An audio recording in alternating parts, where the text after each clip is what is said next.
ইন্নী ওয়াজ্জাহতু ওয়াজহিয়া লিল্লাযী ফাতারাস সামাওয়াতি ওয়াল আরদ। জানেন আপনারা?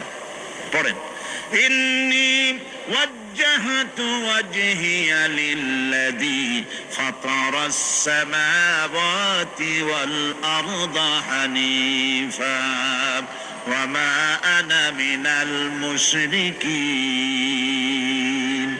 নিশ্চয় আমার মুখ ঘুরায় দিলাম কার দিকে? যিনি আকাশ এবং জমিনের স্রষ্টা, সব কিছুর মালিক যিনি, তার দিকে আমি মুতাওয়াজ্জা হলাম। নামাজের অর্থই হচ্ছে মুতাওয়াজ্জা হওয়া, মুখ ঘুরিয়ে দেওয়া, চেহারা ঘুরিয়ে দেওয়া। আর নামাজের আরেক অর্থ হচ্ছে নিকটবর্তী থেকে আরো নিকটবর্তী হওয়া।